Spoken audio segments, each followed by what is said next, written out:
लगातार यह बात सामने आती रही है कि भाजपा सरकार किसानों का धान नहीं खरीदना चाहती। चुनावी लाभ लेने के लिए 3100 रुपये देना, एक साथ देना, ये सब बातें कही गई। लेकिन अब किसानों के हक को नुकसान पहुंचाने और किसानों की धान की कम से कम खरीदी करने और किसानों को कम से कम पैसा देने की बातें सामने आ रही हैं। सच्चाई सामने है। कुछ ऐसी चिट्ठियां सामने आई हैं जिससे भाजपा सरकार का किसान विरोधी चरित्र बेनकाब हो गया है। आज इसी पर बात करेंगे।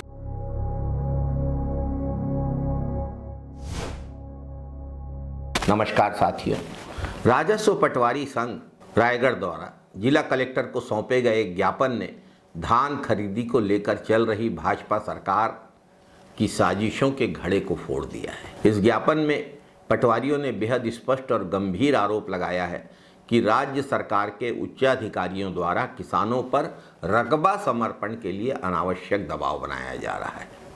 यह कोई विपक्ष का दबाव नहीं है, यह कोई राजनीतिक आरोप भी नहीं है। ये सरकार के तंत्र के कर्मचारियों की चीख है जो बता रही है कि धान खरीदी को जानबूझकर बाधाएं पहुंचाई जा रही हैं।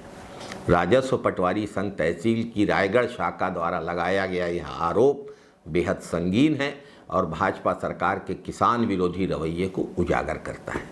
55 दिन हो गए हैं धान खरीदी शुरू हुए, आज भी किसान टोकन और पंजीयन के लिए भटक रहे हैं। पहले डीएपी खाद नहीं दी, बोनी के समय, रोपाई के समय बीज के लिए तरसाया, सिंचाई का पानी उद्योगों को लूट कर दिया गया। जब यूरिया की जरूरत थी तब यूरिया नहीं मिला, ब्लैक मार्केट में मिल रहा था। किसान धान बेचने धान खरीदी केंद्रों में पहुंचे तो धान खरीदी शुरू ही नहीं हुई। किसान ने रात भर जाग कर अपने धान की रखवाली की। जब धान खरीदी केंद्र शुरू हुए तो टोकन और पंजीयन की समस्याएं उजागर होने लगी। एग्री स्टेक पोर्टल में गलत जानकारियां राजस्व विभाग के द्वारा भरी गई। राजस्व विभाग के द्वारा किसानों का रकबा घटाया गया और अब राजस्व विभाग ही किसानों पर रकबा समर्पण के लिए दबाव बना रहा है। क्या बिगाड़ा है किसानों ने राजस्व मंत्री का, समझ में नहीं आता। टोकन काटना बंद हो गया है। तौल के दौरान किसानों के धान की चोरी हो रही है। किसानों से धान तौलाई का पैसा लिया जा रहा है जो देना चाहिए सरकार को। सरकार लेती है केंद्र सरकार से, एफसीआई से। किसान राजस्व विभाग के अधिकारियों, कर्मचारियों और समितियों के चक्कर काटने के लिए मजबूर हैं। पूरा पैसा भी नहीं मिल रहा है जैसा वादा किया गया था। ये अव्यवस्थाएं, किसान की ये परेशानियां संयोग नहीं है, लापरवाही नहीं है, सोची समझी साजिश के तहत पैदा की जा रही हैं ताकि भाजपा सरकार को किसान का धान न खरीदना पड़े, कम खरीदना पड़े।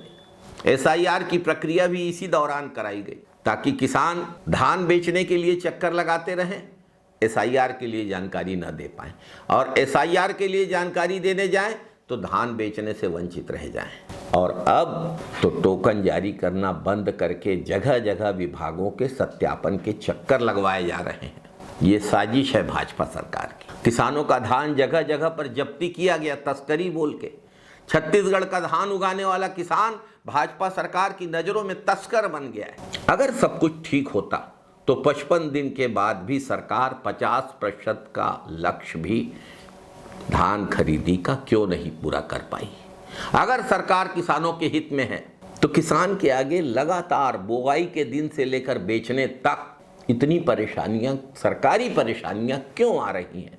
रकबा समर्पण के लिए किसानों पर दबाव क्यों बनाया जा रहा है। कांग्रेस की सरकार थी तो भाजपा की केंद्र सरकार समस्याएं खड़ी करती थी, लेकिन कांग्रेस की सरकार ने कभी परवाह नहीं की, किसानों को कभी परेशानी नहीं होने दी। धान खरीदी सुचारू रूप से चलती रही, किसानों को समय पे टोकन मिलता रहा, पोर्टल की गड़बड़ियां नहीं होती थी, एग्री स्टेक पोर्टल का पंजीयन नहीं होता था, किसानों को अपमानित नहीं होना पड़ता था, किसान के स्वाभिमान का सम्मान था।